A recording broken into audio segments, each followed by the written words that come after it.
This is They Create Worlds, episode 253, Masanobu Endō. If anybody wants to find me, I'll be in the last place you would look. In a place where people used to be, a land that's called reality, you'll find me there.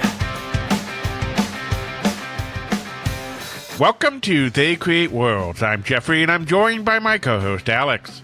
Hello. Once again, we return to Japan in order to do a biography. Not of someone from Nintendo, but someone completely different. That's right. We are here to talk about the person who has actually been called Japan's first game design star, even before the likes of Shigeru Miyamoto and Yu Suzuki. That being the Namco programmer and game designer Masanobu Endō. In the West, that's a name that perhaps doesn't resonate as much because his two most monumental games, Xevious and Tower of Druaga, came out right in the period where the crash of the arcade market in the United States, followed by the crash of the home market, was really intensifying. So those games didn't quite have the same level of impact in the West. But in Japan, they were responsible for a whole new enthusiasm in a new types of coin-operated games based around exploration, discovery, and secrets, which then carried over into the works of people like Shigeru Miyamoto, who were paying attention to what was going on in the arcade and imparted some of that same design DNA in games like Super Mario Bros. And The Legend of Zelda. He's also considered one of the first storytellers in Japanese coin-operated games. There was not a strong narrative in the sense that you're reading a lot of text or watching cutscenes, but there was a strong sense of place and of character that had been absent in earlier games. And for these reasons, both Xevious and Druaga were incredibly influential in Japan, and Masanobu Endō was a true celebrity by the middle of the 1980s. He's remained in game development for decades after that. He really hasn't done anything as important since then, but he's always been a guiding light, a mentor, and later in life as well, a teacher in academia, in addition to his gameplay design exploits. We're really going to focus on those first couple of games. We're not really going to talk about the rest of his career, except in broad strokes, but definitely worthy of the treatment, because before Yu Suzuki, before Shigeru Miyamoto, there was Masanobu Endō. Well, I guess like all biographies, how did he get started with computers, video games, what have you? I imagine, considering the time that he gained a prominence, he must have led at least an interesting life, or at the very least come from a society right off the cusp of World War II, right into the boom of the 70s. Absolutely. And, you know, he has a kind of bizarre origin story in video games. Not bizarre in the sense that his life was weird or fantastical in any way, but there's really no reason that this guy should have ever been allowed near a video game company, near the programming of games, near anything to do with his industry.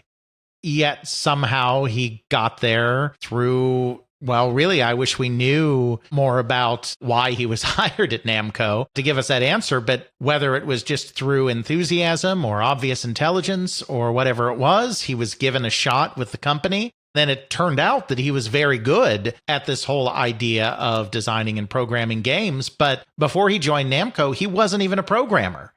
It's quite remarkable how he even ended up at the company at all. Masanobu Endō was born and grew up in the Tokyo metropolitan area. His father was in the publishing business.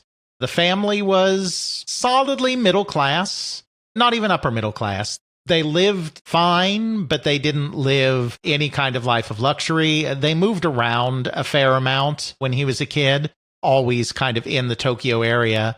And that's because as the family would grow, they'd need more space and they would move kind of further out into the suburbs of Tokyo every time because they weren't, strictly speaking, super wealthy. So as they needed more space, you couldn't stay closer into the city with real estate prices as they are and land at a premium. So they would move further and further out into the suburbs. It wasn't an unstable life, and it's not like they were moving every other year, but he didn't really have a place that he had established as a true home base other than the Tokyo metropolitan area generally. As a kid, he had a wide variety of interests. He was encouraged by his mother to explore different interests. He took piano lessons, so he did have some background as a musician, though that was never his primary thing. He also was exposed, as were all kids of that time, to anime and manga. He was part of the so-called Gundam generation that came of age when Mobile Suit Gundam was a thing and kind of redefined Japanese science fiction anime. Obviously, Japanese animation still feels the effect of Mobile Suit Gundam to this day. He liked other such things as well. He read some, he went to movies.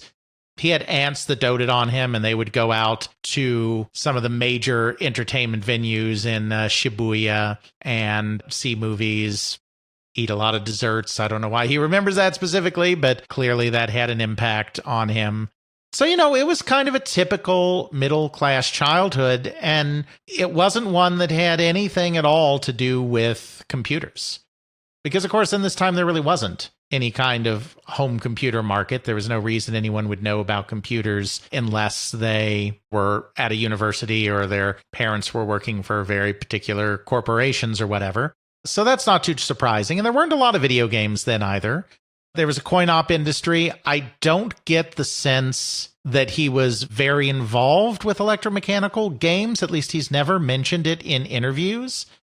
But by the time he got to university, some of these things were changing. And it's really in college that he starts first getting exposed to all of these things. So when it came to college, he didn't really have any particular ambitions in mind. He wasn't much of an academic person. In his own words, he spent a lot of his high school years moving between various clubs like the cheering squad, the swimming club, the tennis club, and the drama club. Not so much because these were interests of his, but because if there was a cute girl or two in a club, that's where he wanted to be. A typical teenager, just kind of hanging out, chasing girls, that kind of thing.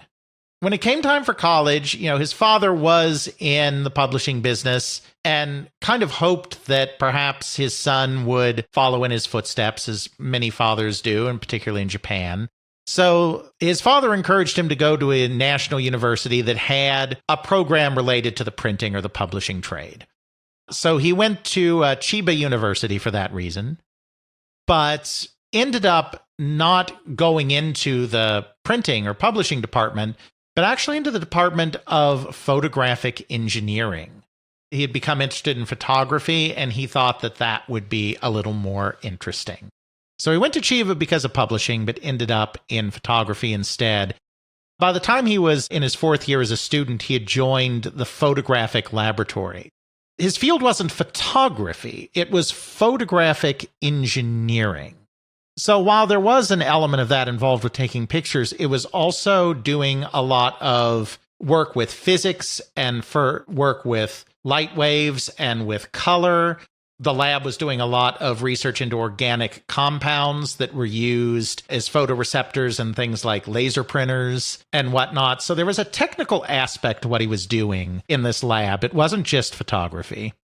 He was good at it by all accounts. Like, he was good at the work, because the university really wanted him to stay on post-grad as a researcher. He was not interested in this at all. It was a lot of messing around with chemical compounds, preparing chemical compounds for testing by hand. So you're getting dirty and sticky and icky working with all of these chemicals. He really didn't want anything like that. Really, the kind of employment he wanted was, in his own words, he kind of had four conditions for what he wanted to do. First, he wanted a job that paid well. Then he wanted a job where the work was interesting.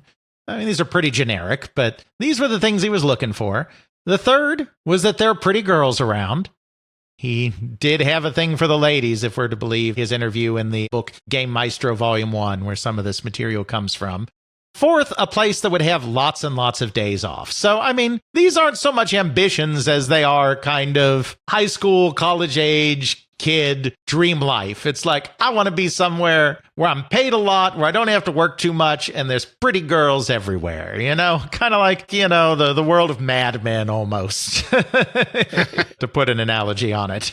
I guess so, though that's even more insane. Mad Men being. Indeed. I know what you mean. However, kind of drilling down on that, he had worked in the photography field and the visual media field, so he thought maybe the best place I can go that has all of those things would be to get into television or some other visual media like that. But when he looked around at TV stations and whatnot, it looked like they worked really on an apprenticeship system. So he would have to spend a lot of time doing menial, busy work before he got to do anything interesting. So he's like, I don't want to do that, because he wants to get paid well and, live the high life, I guess. Kind of steered himself away from that. Research, staying at the lab wasn't a great idea. Then he kind of got a little more realistic and is like, okay, maybe I'm not going to actually find all 4 of these things. So if I'm really getting right down to it, I at least want to go someplace where the work is interesting. So he thought that making toys might be fun. So he contacted both Takara and Bandai, 2 of the larger toy companies in Japan, and not surprisingly, both of them said no thank you, because he had no history or experience of any kind in that area. It was after all of that he finally turned his attention to, maybe video games would be fun. As I said, when he was younger, he didn't really have any exposure to that, but by college, he was fairly interested in video games. He had actually gotten started even before the breakout boom. He says that the first game he ever played was Blockade, which was a 1976 game, probably didn't come to Japan until 1977, created by Gremlin in the United States, which is basically, in some ways, a precursor to Snake. You're drawing lines on the screen, and those lines become essentially walls, solid objects. Once you draw them, eventually, as you're playing, you'll end up in a situation where you can't go anywhere else and your line will crash. So it's about moving around the screen and trying to avoid crashing into the line that you're creating for as long as possible. There are also 2-player and 4-player variants where you're, avoiding the other player's line as well. He played some Breakout. He did play Space Invaders, but he wasn't a great video game player. He didn't have the great reflexes, so he was only kind of okay at Space Invaders. It didn't necessarily capture his imagination in the way it did other people in Japan at the time as part of the boom, but he absolutely played it. There was an arcade in Shinjuku he would go to all the time while he was in school. He was also had a friend who had bought an Apple II and a Commodore PET, so must have been somewhat well off. They would also play games on these computers, typing in program listings from magazines. Interestingly, he was particularly a fan of the games of Atari. There was something stylistically appealing to him about a lot of their games. And in his Game Meister interview, he points out 2 in particular, Atari Football and Battlezone. Football, it was a popular game in its time, particularly in the United States, obviously. But it was a very abstract game because all the characters are X's and O's, necessary to have everyone moving around on the scrolling playfield at any reasonable speed in 1978, 1979. He liked how it was symbolic and it represented to him what he called an American feel or aesthetic. And I don't know what he means by that. It's a very cryptic phrase that he uses in his Game Meister interview, but he clearly liked the way that these games used relatively simple and abstract graphics, the X's and O's of football, the wireframe vector graphics of Battlezone, to convey a particular type of experience or a particular sense of place or something like that, whatever he means by this American feel. I think that's important to understand for kind of understanding the games of Masanobu Endō, because he was really the first designer that was thinking in terms of an overall aesthetic for a coin-operated game. That isn't to say that there aren't other games before that had interesting features or interesting ideas behind them. I mean, certainly Space Invaders was inspired by the aliens of H.G. Wells. So, I mean, there's an aesthetic there.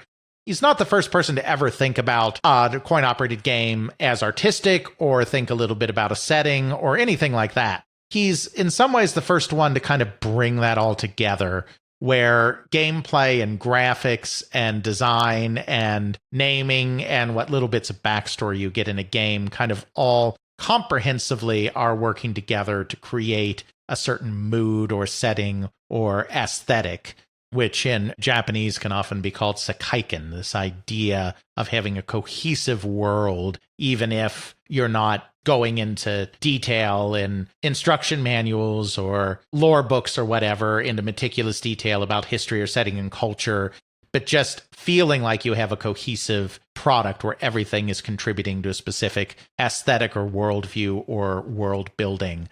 Obviously, we'll talk about that a little more when we get into his actual games, but it feels like this fact that he admired Atari games for their aesthetics and for the feel that he felt they were creating, that he identified as an American feel, whatever that means, already kind of shows that he's got this interest in thinking about games in a holistic way that's different from just how much adrenaline am I feeling, how much fun am I having. I mean, cares about those things too, but he's also looking at something a little deeper.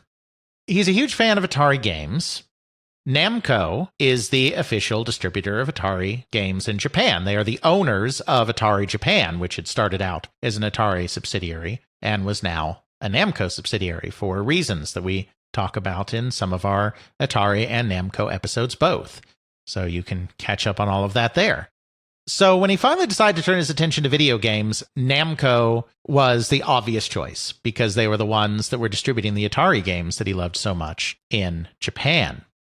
Now, we've talked about this a little bit before, but there's a rhythm to Japanese employment, particularly back in the day when lifetime employment was still almost universal, as it was in this late Showa period. When you're getting ready to get out of school, you start applying to all the companies that you want to work for when you're getting ready to graduate from college. Then you go around the companies that are interested in you. You take their employment examination. And, you don't just do it like they bring in the whole class of applicants and you all take their entrance examination. Based on the results of that examination and maybe some interviewing alongside it, they decide who they're going to hire and they bring in a new class of trainees all at once. And that becomes basically your cohort, very communal society. So it's almost like the same as in school. It's like the people just ahead of you that are almost your peers, but a little more experienced kind of become your direct mentors. The people directly below you that come in right after you are kind of your mentees, and the people that you're on level with, you came in at the same time, you're all in it together, almost like grades in high school or something like that. By the time he decided that he wanted to be at a video game company, that he wanted to be a Namco specifically, it was way after all of this. It was kind of outside of the typical employment period, and it was a lot harder to get hired outside of that employment period. Nevertheless, when he called up, they were like, sure, come in. And they said, let's go ahead and give you the exam right away. At that time, Namco was in video, but they were also still very strong in electromechanical games in the late 70s, early 80s as well. We talk about that some in our Namco episode. A lot of their tests revolved around electromechanical technology, and he had no experience with that. I mean, he really didn't have any experience with computers or programming either. That wasn't the kind of work he did. And fooling around with a computer at home, it was basically type-in listings. You don't have to know anything to type in listings. He had no idea how any of this worked. In his own words, he was like, I could read the characters in the questions, and that was about it. When it came to the mechanical stuff, even though he could read the words, read the characters, he had no idea what the questions were asking. This was completely out of his wheelhouse. So, he doesn't remember for sure, but he thought that he probably scored about 10 points out of 100. That's pretty bad. That's pretty bad. And despite that, he got a call the next day, and they said they wanted to interview him. I don't know if they were just short on applicants or what. Certainly, video game companies were not prestigious at the time. That would change later, but it wasn't necessarily the first port of call for budding young engineers and programmers. Possible they were just desperate, who knows? But for whatever reason, despite completely crashing and burning on the exam, they brought him back for an interview. Because why not? In the interview, as he put it, he just basically started talking about the kind of games he'd love to make. I guess something about his enthusiasm or his ideas struck a chord, because before he left the building, he was called back to say that he'd been hired. So he started the company about 1981. This is about the time frame we're talking about here. Basically right out of school. He was born in 1959. Basically, he was kind of asked, so what can you do? Do you know about digital circuits? We have circuit boards that need to be, soldered. Do you know about programming? Do you know about assemblers? We have programming that needs to be done. He's like, I don't know anything about any of that. Hi, you hired me, and I am completely useless except for pushing a broom. So then they were kind of like, oh, look, I have this ball. Why don't you go bounce it? Bonus points if you get that reference. Thus the Amiga was made. Right. I mean, it was essentially that level of dismissiveness. They were like, okay, well, just go over there. You know, he's been hired. You don't tend to fire people that you've hired in Japan at this time. He's been hired. So they're like, okay, well, just go over there and play the games and familiarize yourself with the games. Maybe you'll learn something about game design. Maybe you can help us find bugs. Maybe this will help you figure out how these things work. So he was basically dismissed, to go into the corner and play games.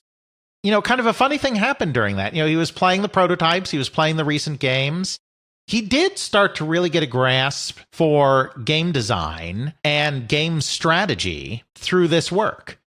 Because as he would document these games, such as Dig Dug, particularly, and Pole Position, he would document how they worked. He would document how best to maximize, in a game like Dig Dug, how to maximize your point totals. They actually turned the work that he did on Dig Dug, where he was just on his own kind of documenting features and techniques and whatnot in the game. They actually turned that into a published strategy guide, which Endō claims is the first strategy guide for a coin-op game in Japan. I don't know whether that's strictly true or not. Certainly there'd been some in the United States by that time centered on Pac-Man. Pac-Man fever was not as big in Japan as it was in the United States, so I don't know if similar books appeared in Pac-Man or not. I think there were some guides on how to beat Space Invaders out before this, even in Japan. What he might mean also is he might mean that it was the first official strategy guide that was released by a company, as opposed to just somebody out there writing a book on how to beat this or that game. That very well may be true. I haven't done the research to know if that is true or not, but I could see that realistically being the first official strategy guide, because the strategy guides that tended to come out in the very early days were expert players that figured out patterns or figured out techniques and then published books. It wasn't the arcade companies themselves that were publishing the books. This is kind of the way his entire early career went. It's like he had no idea what he was doing, but when somebody gave him a task, he actually did it much better than you could have ever possibly expected, and then the company got something of value out of it. In this case, an official strategy guide to Dig Dug. Well, I guess that new hire was good for something. Indeed. He did that for a little bit. Then finally, they decided, okay, we need some programmers. Why don't you try to become a programmer? Again, he'd never done this before. I don't even know that he dabbled in BASIC. I mean, he did some basic type-in listings from magazines, but that's just typing in from a magazine. From what he said, I'm not even sure he had programmed any in BASIC. He certainly hadn't programmed in hexadecimal or machine language or assembly or anything like that. And that's what all the games were programmed in back then. They weren't programmed in high-level languages. They assigned a senior at the company to mentor him and help teach him. He studied Pac-Man, a kind of good game to start figuring out game programming since it has some patterns and other stuff programmed in. After about a month, he was a pretty good programmer, which is pretty remarkable. I mean, it turned out he was a programming genius. They had no way of expecting this or knowing this. There was nothing in his background that pointed to this. They might have gathered that he had some level of intelligence, but there was nothing in the work that he did or the hobbies that he had or the interests that he had shown that would have ever led somebody to believe that he was a genius-level programmer. It turned out he was kind of a genius-level programmer. So that worked out. Which is impressive when you're dealing with things like assembly. Exactly. Really sit down and look at what assembly entails, and I'll see if I can find something for the show notes. I did it once in my life, and pretty much my thought was, never again. Yeah. You have to put your mind in a really weird state where reading the code just doesn't make sense because you're like, I need to move this hex character over here and that hex character over there. Then reference the memory in this hex character. So I need hex characters related to hex characters with, what do you mean there's no loop? I have to create my own loop function? Oh, God. We're doomed. It's all just addition. It's all addition. That's all it is. You want to multiply? It's addition. You want to divide? Addition. subtract, addition. Your brain breaks. Yeah, and no, it's funny you should mention that because Endō said something very similar to that, except in his case, instead of it being entirely foreign to him, it became something that came naturally to him. He makes the analogy in his Game Maestro interview that when you're programming in hexadecimal, it's similar, and the analogy he uses is a Japanese person trying to speak English. If your native language in Japanese and you haven't had extensive study in English, but you have enough knowledge to kind of know how to speak it, what you're doing is you are thinking in Japanese in your head, translating that into English in your head, and then speaking the English. Maybe you're okay at it. Maybe your aptitude's okay, but it's a slow process because you have to take that extra time to think. I can certainly see that. My first language that I taught myself was C. And then I have to learn in college assembly. My brain starts breaking because why can't I do all these basic things that I should be able to just do? I have to build the tools to do the thing. Indeed. But when you really get good at a language, you get to the point where even if it's not your native language, you can think in the language. So then you move much faster and you can speak. And that's the process that he had with hexadecimal specifically, is he was able to teach his brain to basically think in hexadecimal so that the act of programming in hexadecimal, which is what he specifically, the example he used, almost became natural. Like he didn't even have to think about converting his ideas from plain language to hexadecimal. He just saw it as learning a language in the same way as someone would learn a foreign language, a foreign human language. So at this point, you said he was born in 1959, right? Yeah, born in 59. So if he's hired in 81, he's about 22 years old, 23 years old. Generally speaking, neuroplasticity for adults kind of tapers out around 25 to 30. Mm-hmm. He's still at that tail end where he can pick up certain things really, really quickly and really well. So I think that's kind of an advantage for him there. And that's probably explains why he was able to really pick up on hexadecimal, because his neuroplasticity was really good. Yeah, no, sure. And I mean, that's a true thing in general, but also even a lot of college students, even people that age, I don't think always can slide into it as easily as this. I mean, he's also just really smart, I mean, he picks it up. I mean, he's not perfect in a month, but he basically picks it up in a month. The whole month thing is very impressive. Yeah. In his words, and this is probably partially a joke, but in the interview, he's like, he says, I end up thinking about everything in terms of programs. The worst example is that even when using an eraser, I think in terms of taking an exclusive OR. He has this ability to bridge natural language and programming language, which not everybody has. I mean, there are people that are good at programming and can learn programming language. I mean, lots of people, if they apply themselves, can learn programming language, just like lots of people can learn foreign languages.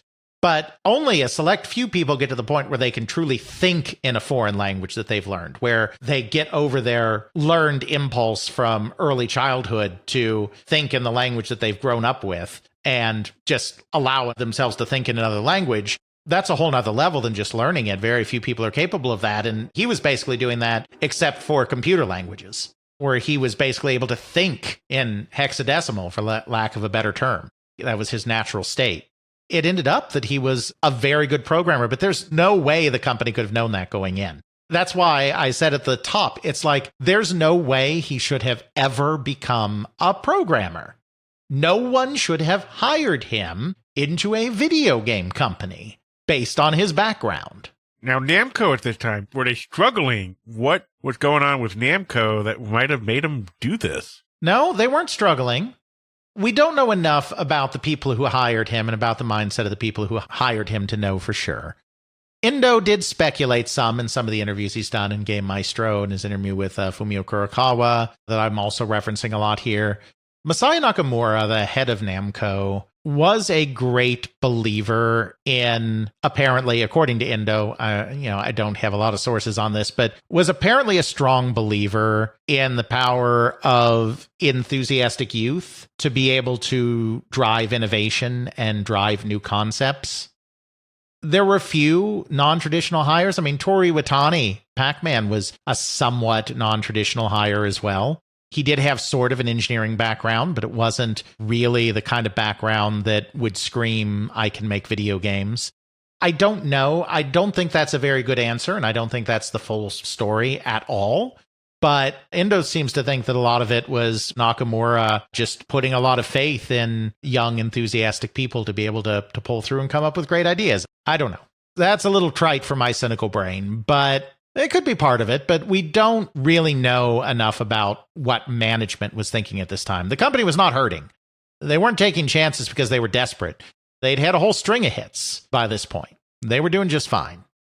But yeah, it's an interesting open question, and one that I don't think anyone, at least in the sources that I've been able to access, has really given a satisfactory answer to. So yeah, he goes from the guy who was just playing games in the corner and who they would occasionally take out on location so that he could photograph cabinets on location for sales brochures to actually a pretty good programmer. At that time, he was assigned to his first game project, which was Xevious. Xevious. It's a made-up word. The concept for Xevious came from marketing, and it very clearly came about because of the Konami game Scramble. As we know from many different episodes, including our Space Invaders episode, our Konami episode, I'm sure other episodes as well, shooter games in the wake of Space Invaders were almost entirely fixed-screen games, where you have a ship at the bottom of the screen, and it truly is almost always a spaceship, though it doesn't strictly have to be. It can move left to right, and it can't move much more than that, and you've got enemies at the top of the screen, and maybe they're in formation, maybe they come down the screen at you, swoop down, and then rejoin the formation. Maybe you fight groups of enemies at a time. Like, there's some variations, but it's all enemies are kind of charging you, and you're at the bottom of the screen. You have limited left and right mobility for the most part, and you're just trying to kill everything before it kills you. Scramble was the first game to really take that concept into the realm of the scrolling shooter. Defender had existed before it, but Defender was kind of a different type of game, and it was scrolling within a defined area. Whereas Scramble set the template that would be followed by shoot-'em-ups going forward for the most part, which is that you are always hurtling forward through a progression of stages and through waves of enemies to get to the end of the game. In this period of time, then, repeat it all over again at a higher level of difficulty, because most games at this time didn't have endings yet. So Scramble had fundamentally changed that. Namco had a big hit with Galaga at the same time that Konami was having a big hit with Scramble. But it was clear that the wave of the future in shooting games was going to be these kind of scrolling shooters. So it was actually marketing that came to them and said, okay, we need to have one of these scrolling shooters, 2-button scrolling shooter, very similar to Scramble. They decided to go with a vertical scrolling shooter and an overhead view instead of the side view and horizontal scrolling of Scramble. Presumably because their hardware is good for that kind of thing. I mean, they've had pseudo-vertical scrolling hardware since Galaxian. Galaxian's not a scrolling shooter in the way that we think of them today. You've still got the fixed ship at the bottom of the screen, but the starfield in the background scrolled. So, I mean, there was scrolling in Galaxian, even though it's not a scrolling shooter. I assume that they went with vertical because that's what they had the experience with through Galaxian and Galaga. But it's basically like, let's do Scramble, except on a vertical scroll. They also decided to take it out of space. There have been a lot of space games. There was probably a little bit of space game fatigue.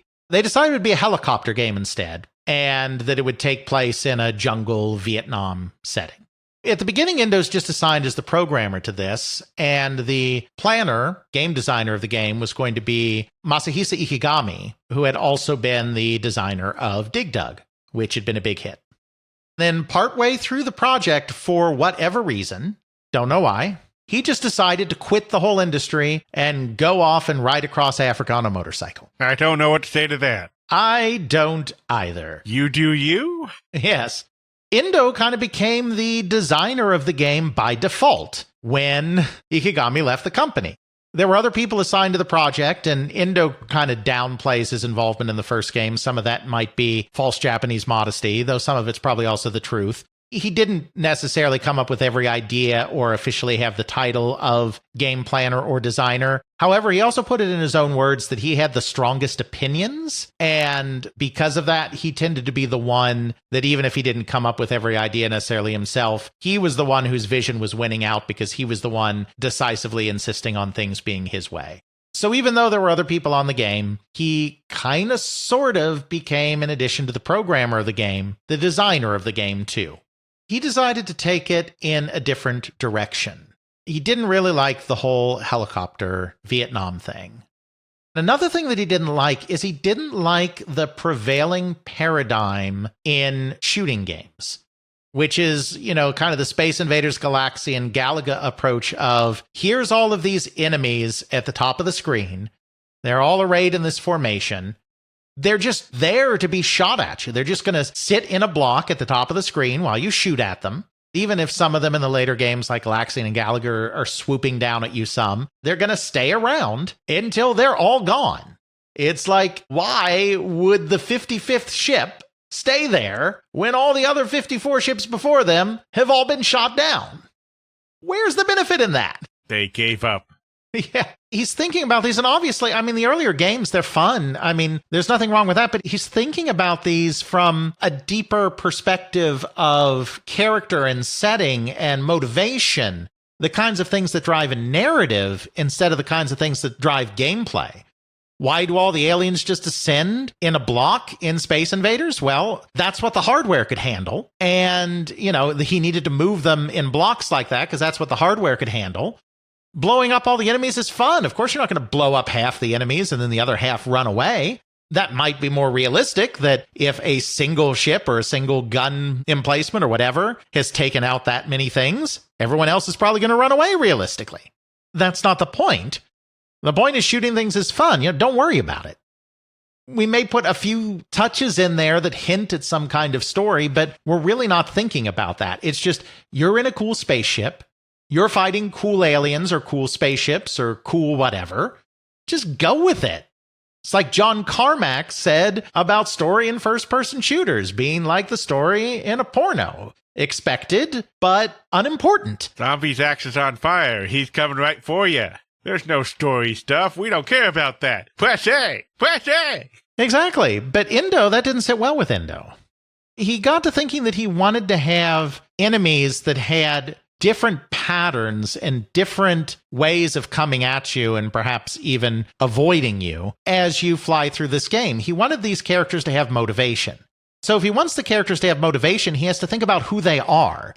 It's not enough to say, oh, well, these types of ships will just do more evasive maneuvers. He wants to think about who they are. Why are they attacking? Why do they behave the way they are? Why does this type of ship or enemy do this thing? Why does this type of ship or enemy do that thing?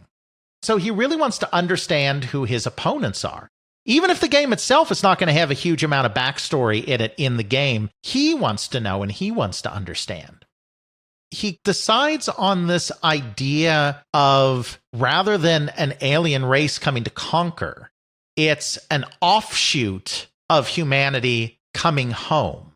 He's really, really inspired by an anime that had come out not long before called Space Runaway Ideon, which is basically about just that. It's about humans have found these really ancient, incredibly impressive technological machines and are trying to restore them. And suddenly in the middle of this, they get attacked by what seems to be an alien race. But over time, they learn that both sides, that the humans on Earth and the supposedly alien Buff Clan, are actually both offshoots of something called the Sixth Civilization.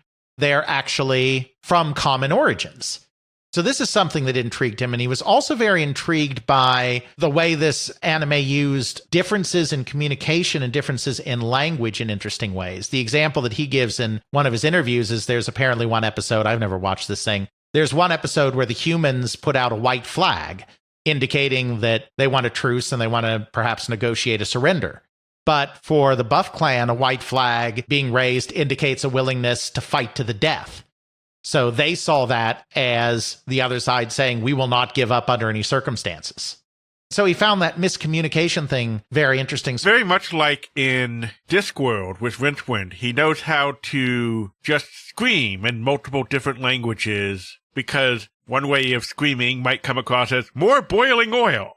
Indeed. It's important to see, like, I'm screaming in pain as opposed to I'm calling for more boiling oil. Exactly. Same idea. It's the weirdness of English translations or other translations or anything with human things. It's a problem that we run into with all sorts of things. How do I communicate something that's going to be eternal?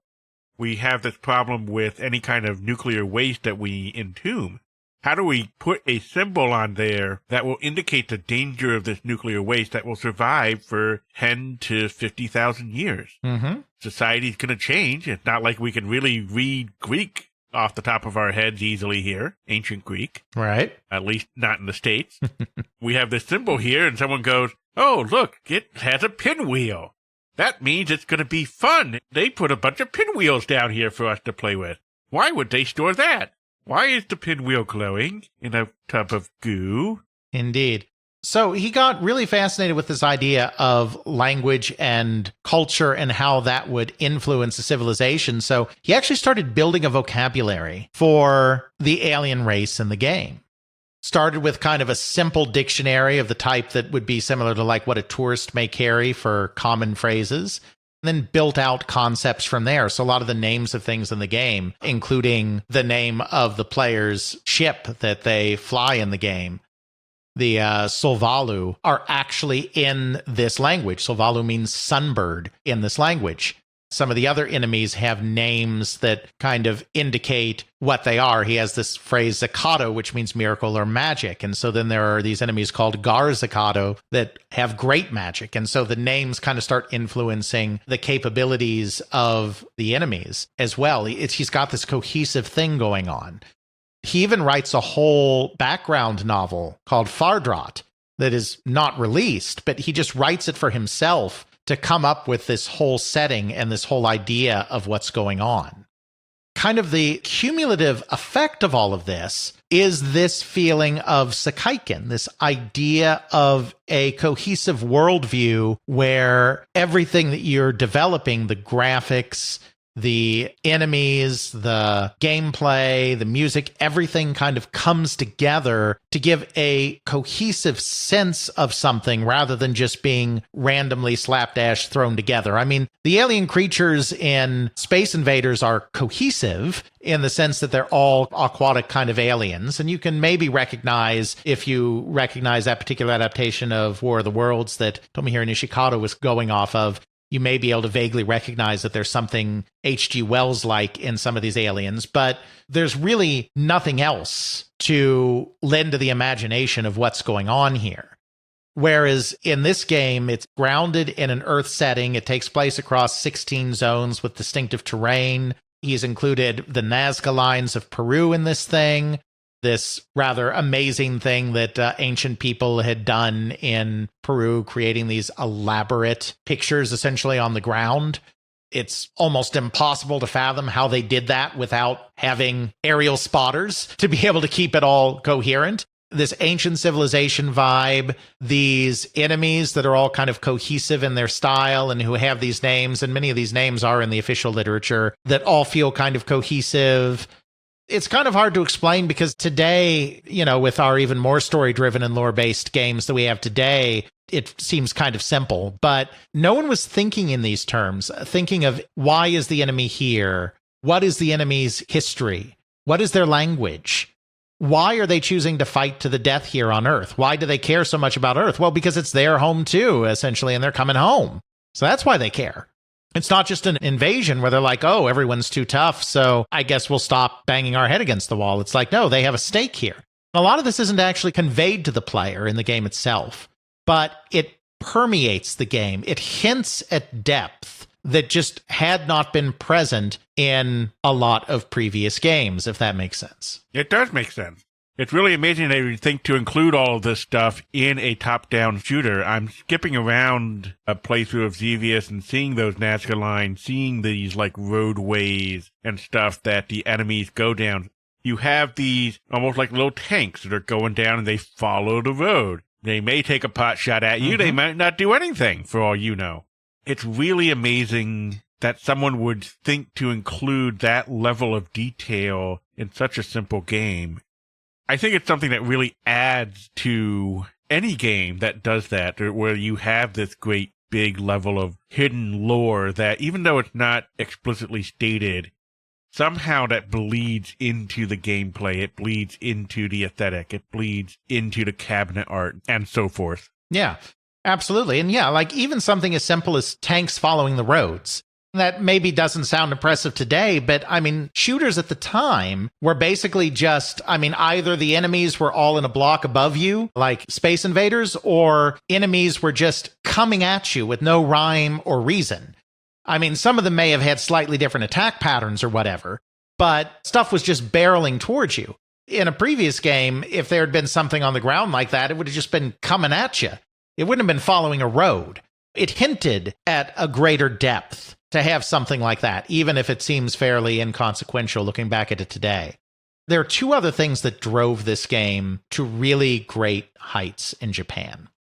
The first of those was that it was a complex game, and Endō was a good programmer. He programmed it as a series of self-contained routines that he kind of chained all together. Like, no individual program within the game was like more than 2 pages of code long, and then he would just string them all together, essentially.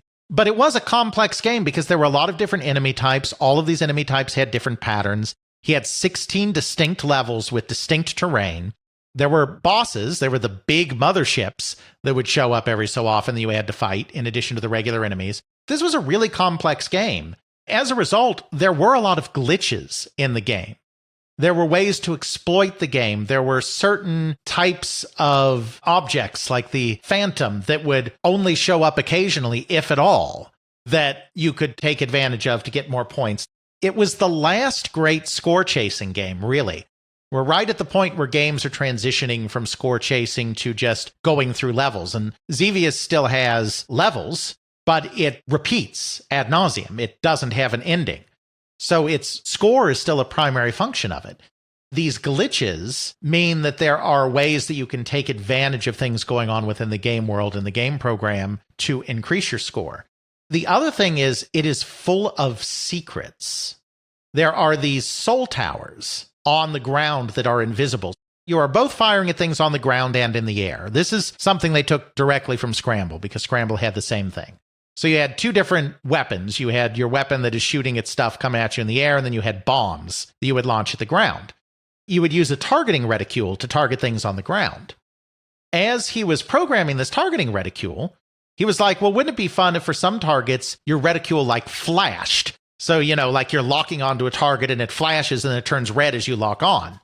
Then he took that a step further and was like, wouldn't it be cool if you actually had to use this fancy flashing reticule that I've come up with as your only indicator that there's an enemy on the ground? So he made these soul towers that were invisible. You can't see them, but your targeting reticule can. So it lights up red when it's over these targets, and then you can attack them as normal and blow them up for more points. He also included the flag from the game Rally X. He just liked the game Rally X a lot, and Rally X had flags for you to collect. And so he was like, I'm going to put Rally X flags in here because I like Rally X and that's fun. But then also he made it so that these flags would give you an extra life when you collected them, because he was never a great Twitch game player. You know, he was only a mediocre Space Invaders player, for instance. So he was like, players would appreciate sometimes getting an extra life. So I'm going to put these in. So those flags would show up somewhat randomly. But the soul towers were not random. Their placement was precise within the levels. It's just that you couldn't see them. So between the invisible enemies and the glitches that you could exploit in the game, there were a lot of things to discover within the game to enhance your score. A lot. So much that the arcade goers of the time started really dissecting this game in detail and started trying to figure out how to maximize points. It was the last great score chaser in the arcade. This was the period of time when even the Japanese arcade was stagnant. They didn't have the crash in Japan that we had in the United States in the 82-83 period. But after Space Invaders, they'd never had quite as big a hit again, and the arcade was the game center was kind of stagnant. What this meant is there weren't as many players necessarily going into the game centers. The salarymen weren't really coming anymore. It was kind of a dedicated bunch. But that dedicated bunch were really hardcore into these games and really interested in exploring them deeply. It was kind of the perfect time for something like this. The average salaryman, if it was still the Space Invaders day when everybody and their brother was playing games, most of the people going to game centers wouldn't have wanted to bother with all of this nonsense, probably. But we've got the dedicated core coming in now. And so they take their time with these games. They want to learn these games. They want to explore. They want to discover. Between the glitches and the secret enemies, invisible enemies, Xevious had so much to discover. Real communities developed around arcades, very similar to, say, the speedrunning communities that exist today amongst a certain set of hardcore gamers, where you have glitch hunters and run optimizers and all of these people coming together, not just people that are good at playing the games, but also players that are just good at finding the exploits and routing. You had this camaraderie developing in arcades. You had people sharing notes. You had people interested in learning what other people had discovered. You had fanzines popping up, like Game Freak, which would evolve from a fanzine to the company that made Pokemon.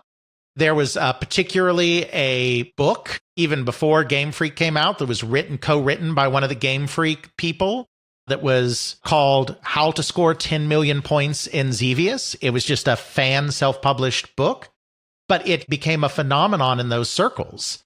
10 million points became the prestige thing to achieve in Xevious, because it wasn't easy and you had to take advantage of a lot of these secrets and a lot of these glitches to do it. But it became almost a rallying cry in game centers that people needed to figure out how they could get to 10 million points in Xevious. So it created a whole culture around exploring worlds and discovering secrets in games. While we don't have a lot of hard historical evidence to say this, I am pretty convinced, and I'm not the only one, that it is Xevious, and we'll get there as well, also to a degree, Endō's follow-up game, Tower of Druaga, that really embeds this idea into game design. Think about Super Mario Brothers. Think about the secrets you discover, the shortcut pipes, the blocks that look like ordinary bricks but actually have a power-up in them, the invisible blocks that hold one-ups, the glitch that gets you into the minus world, the glitch that you can use to get unlimited lives in certain places if you keep bashing a Koopa shell into the steps at the end of the level. Think about all of those things in Super Mario Brothers, the fireworks that give you various levels of points for those that for some reason still care about scores in Super Mario Brothers, and those fireworks that only appear in certain situations. All of the fascination with that kind of thing. I mean, everything in history is more complicated than you can just point back to one single thing, and that's the birth of everything. So, of course, it's not totally that simple. But Xevious was one of the foundational elements of that culture of secret hunting and that school of game design that said, we need to put secrets into our games for players to discover. It's pretty darn significant when you look at it that way. I would have to agree with you. You try to think about it before Xevious, after Xevious. Mm-hmm. Where did you see a lot of hidden secrets? Where did you see a lot of easy to play, hard to master kind of gameplay? Yeah, and it had an adaptable difficulty too. The game would get harder or easier based on your performance. That's another complex algorithm he put in the game. How many people are putting that into their game? Right. Not many. I mean, that's something that's rare today. Yeah. Believe me, the Nintendo people, as with everybody, were obsessed with Namco games. Most of the early Nintendo big output comes directly out of stuff Namco was doing. In a little bit here, we're going to talk about Zelda in particular, but it's also Super Mario Brothers and Pac-Land, it's Metroid and Baraduke, it's Legend of Zelda and Tower of Druaga, which we'll get into a little more later. It's Pole Position in F1 Race and Pac-Man and Devil World. Two games that were early family computer titles. Devil World never came to the US because it has devil in it. It's very clear that Nintendo was looking at Namco. Everyone was looking to Namco at this time. They were at the forefront of game design. They were at the forefront of game music. Xevious and Druaga both have fantastic music, especially Druaga. They were at the forefront of game design in the mid-1980s. And Endō was at the forefront of Namco. Namco was at the forefront, and Endō was at the forefront of Namco, thinking of cohesive worlds, thinking of setting and everything contributing to a setting, thinking of enemy behaviors and why they would behave a certain way, thinking about incorporating secrets and things to discover in games. It's all coming out of here. And then Nintendo will take that and run with it on the NES, and the rest is history. That's really why it was a big hit. Like, if it had just been a scrolling shooter, it would have done fine. Other scrolling shooters had done fine. But the players kept coming back because they were obsessed. They were obsessed with the secrets. They were obsessed with 10 million points. Some people were obsessed with the game music.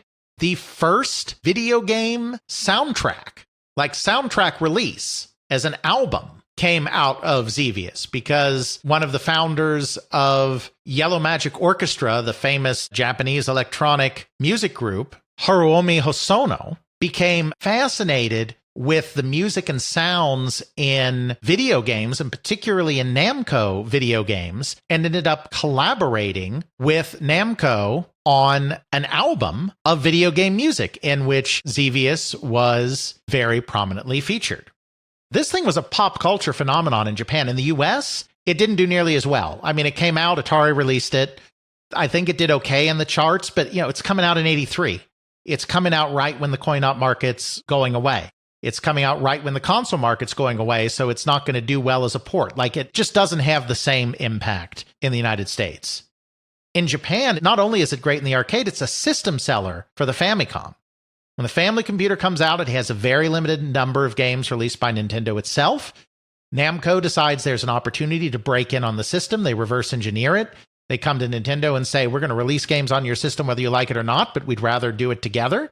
They become one of the first couple of third-party publishers on the system. Xevious becomes the first real killer app for the family computer. They release it in 1984, and it sells 1.5 million copies on the family computer in Japan, and really propels the system forward in a time when Nintendo is kind of still figuring itself out, and other third parties aren't on the system yet, so it doesn't have the great array of software it's going to have just a year or two later. It's just one of the biggest games in Japanese video game history to that point, and still one of the most significant milestones in Japanese video games, period.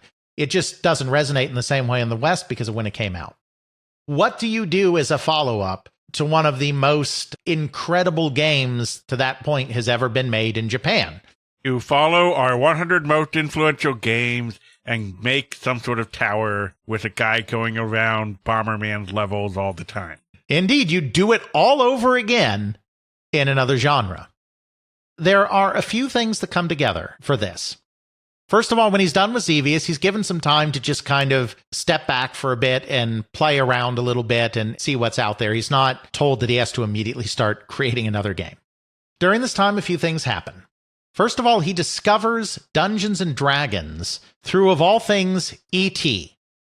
There's a lot of pop culture references in E.T. One of those is Dungeons and Dragons. I think he read a novelization. The interview is very unclear, but he talks about reading something. He doesn't talk about watching something.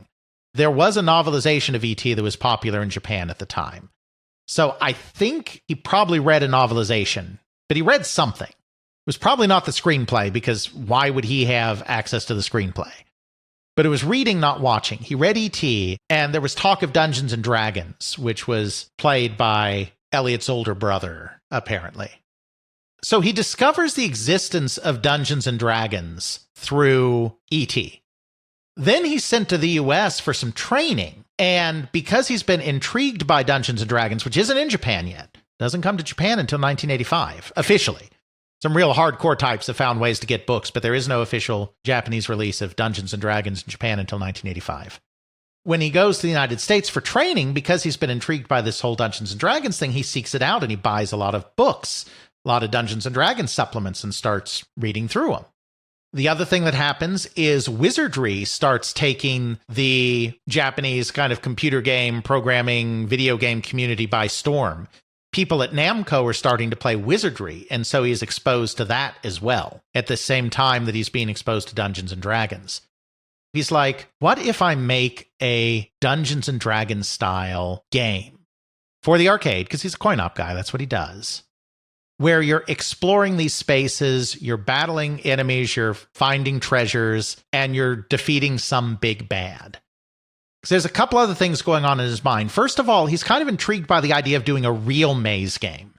As far as he's concerned, there hasn't been a real maze game. Pac-Man puts you in a maze, kind of. But in his view, a maze is this convoluted labyrinth where there's one way in and one way out. It's not Pac-Man where you're just roaming around a labyrinthine area. Like, you need to actually have spaces you're trying to escape from.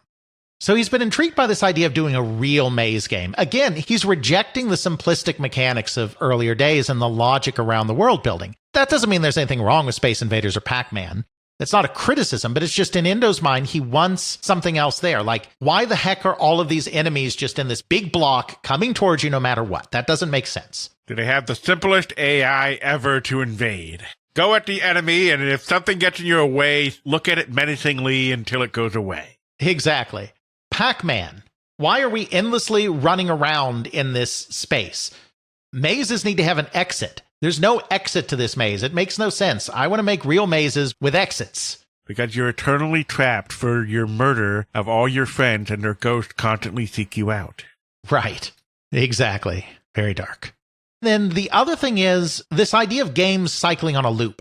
It's kind of worn out its welcome because as players get good at these kind of games, and we've talked about this before, as players get good at these kind of games, it gets to the point where they can play forever on just one 100 yen coin or a handful of 100 yen coins, or quarters if you're in the United States. So you get into a situation where you either have games that remain somewhat accessible and eventually everyone masters them and can play forever without spending money, or you make the game so incredibly hard that nobody but the hardcore of the hardcore are going to play them anymore and you lose most of your audience. Neither alternative is great for coin drop. He just comes up with the idea of, well, I mean, he's not the only one. Lots of people are confronting this at the same time. He's not an independent thinker here. Crystal Castles, for instance, Atari has already thought of this. It's in the air. It's not just Endō, but he's like, we should have a definitive ending. Like, these games just need to stop. But we don't want the games to just stop. You know, we don't want you to go through 16 levels and it's like, okay, great, it's over. He wanted there to be a big goal, like kill the big bad, get the big treasure kind of thing. He's putting all of these things together, Dungeons & Dragons, having real mazes, having a game with progression and an end point instead of just endless cycling that even Xevious does. His first version of this that he starts thinking about is a game called Quest. And in 1983, he starts fiddling around with this. He continues refining it. He starts getting very interested in the idea of inserting some Babylonian mythology into it and some gods into it.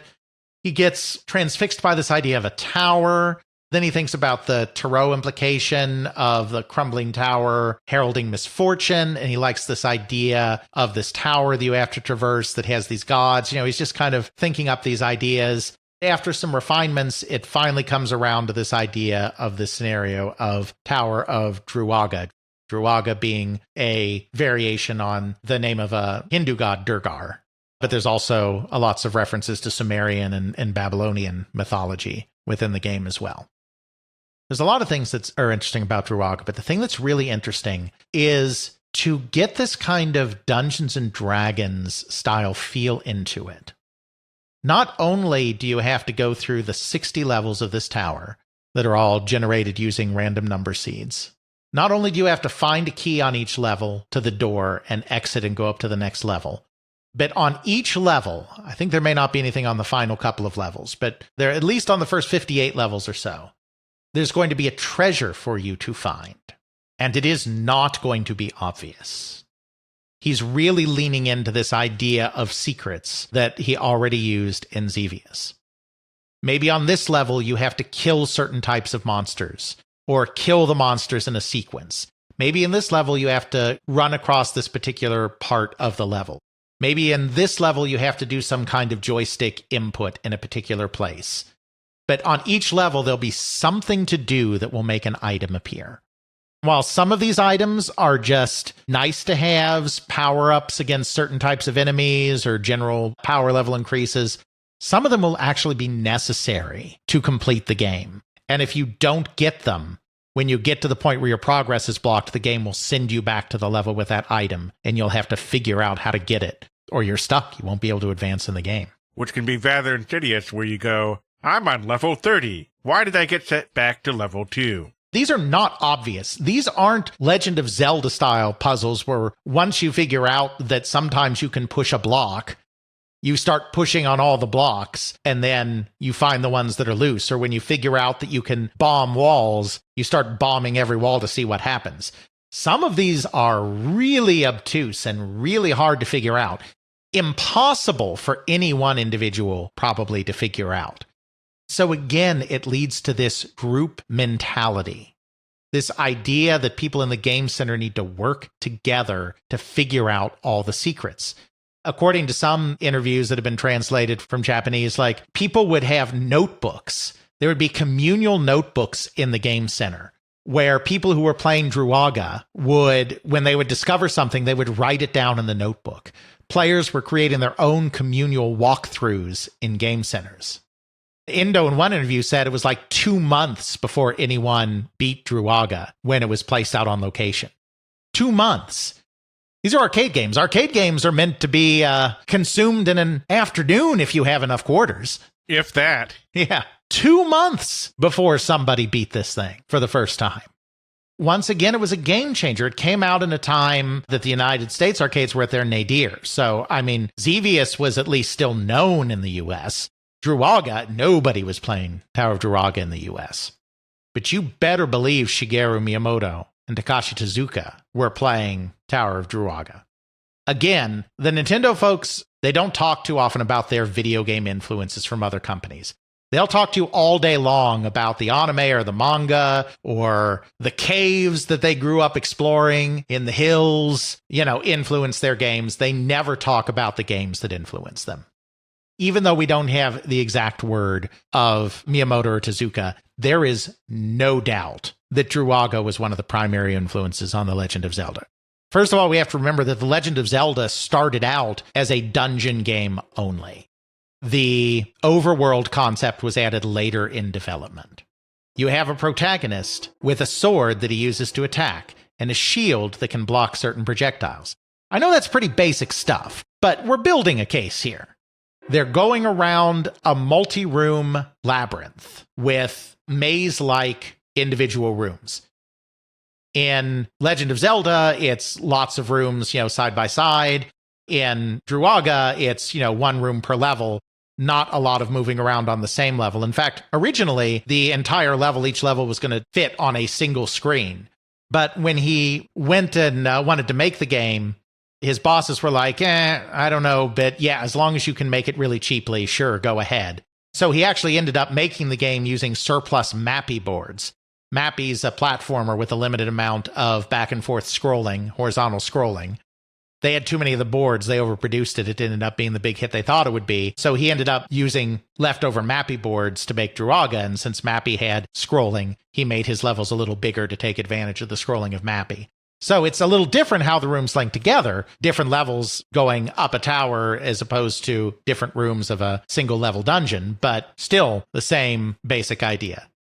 There are doors that you have to unlock to progress. You need to get keys to progress through those doors. I know that right now I'm just talking about some really basic concepts. So it's like, okay, sure, fine. But those concepts could have come from anywhere. And yeah, that's true. But now let's talk about the enemies. In Druaga, there are wizards. These wizards will appear, shoot a blast of energy at you, disappear, then appear someplace else, shoot another blast of energy at you, disappear, etc., etc. Well, that's the Wizrobe, Jeffrey. Oh, no. And that's not necessarily intuitively obvious. The idea of a wizard teleporting around while shooting stuff at you is not a stereotypical wizard depiction. Gandalf's a stereotypical wizard depiction. Merlin's a stereotypical wizard depiction. Teleporting wizards shooting bolts of magic at you is not a stereotypical wizard depiction. Wizrobes had to have come from Druaga. There are also knights in the game. These knights can, in Druaga, be attacked from the front, but you don't do a lot of damage if you attack them from the front. To really be effective against them, you have to attack them from the sides or the rear. That's the Dark Nut. Now, the Dark Nuts are invulnerable from the front. It's a little different. But that's the Dark Nut. There are these invincible wisp monsters in the game. There are these little bubble monsters, one of which is blue and one of which is red. The blue ones turn left and the red ones turn right through the maze, or vice versa. I may have them mixed up. But there are red and blue invincible bubble creatures. Zelda has red and blue invincible bubble creatures. Both types are only in the second quest, where one type removes the ability to use your sword, and you can't use your sword until you touch one of the other type. But the red and blue bubble creatures are almost identical. The gels in The Legend of Zelda are identical looking to the slimes in Druaga.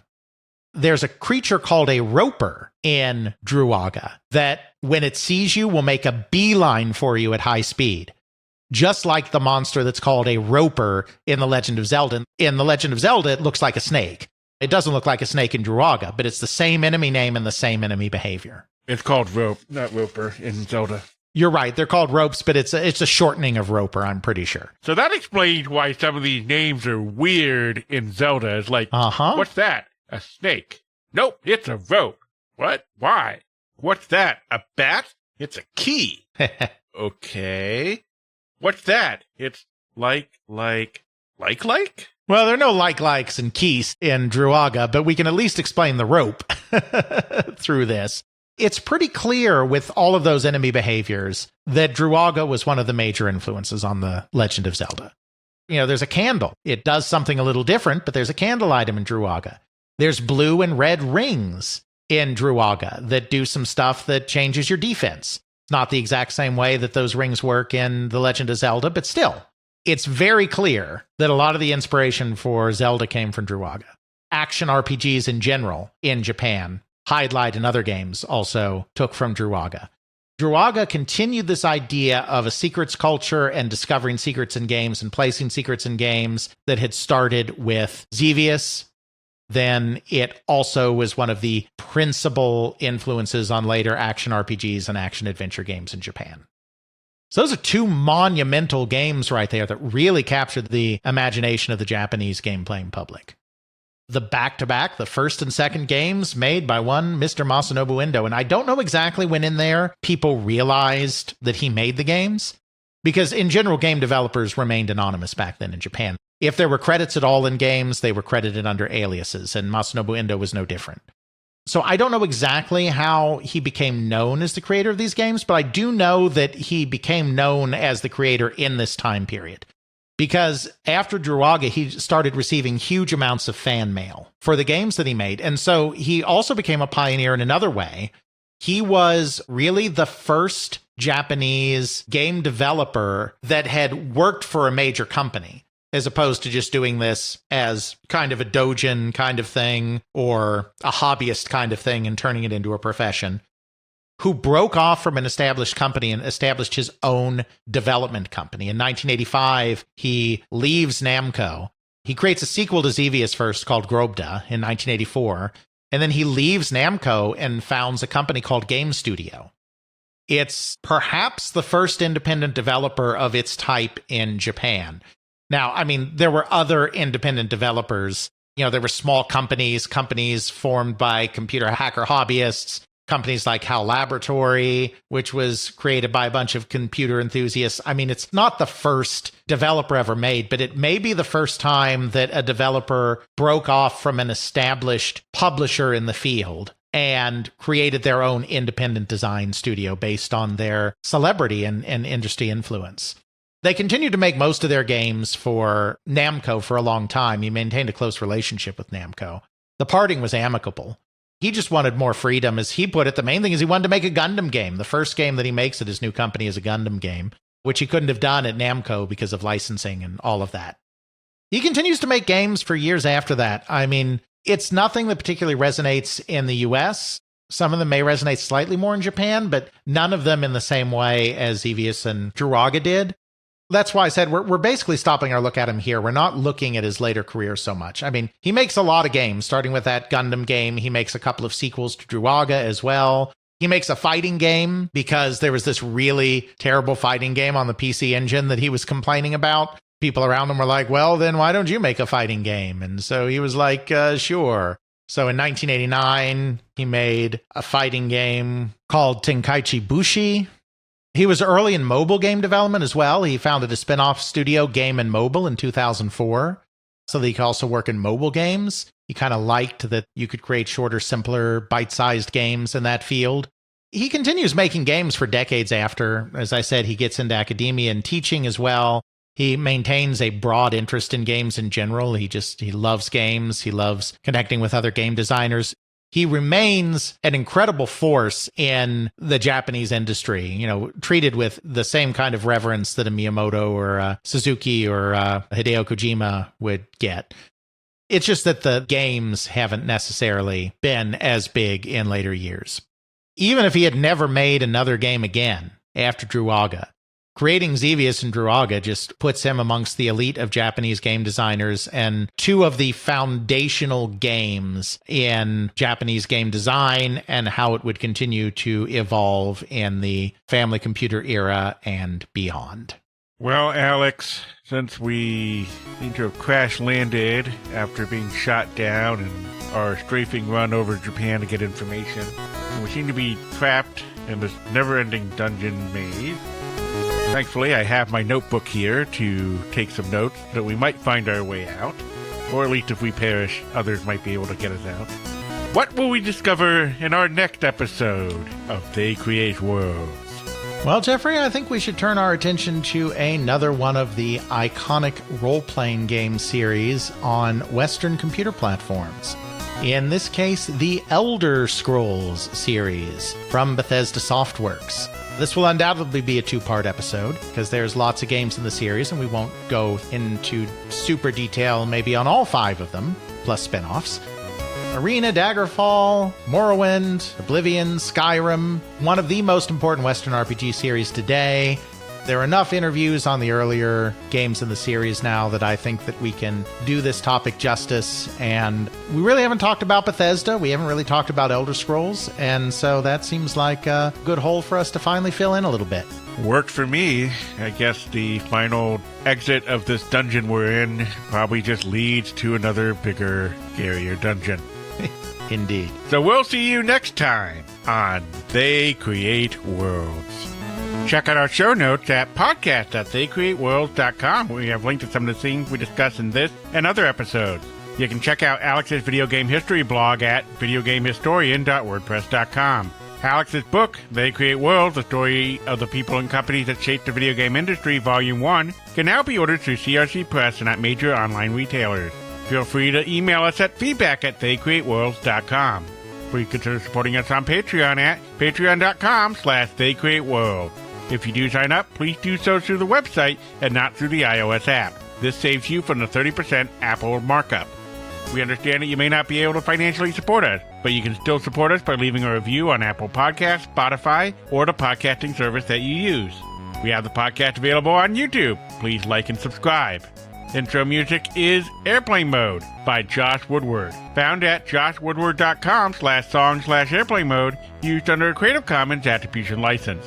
Outro music is Bacterial Love by Roll Music, found at freemusicarchive.org, used under a Creative Commons Attribution License. Alright, map says left, right, cut, paste, show notes, 1, 2, oh god, it's 12:30 in the morning. And I'm only now just getting this done. I'm doomed.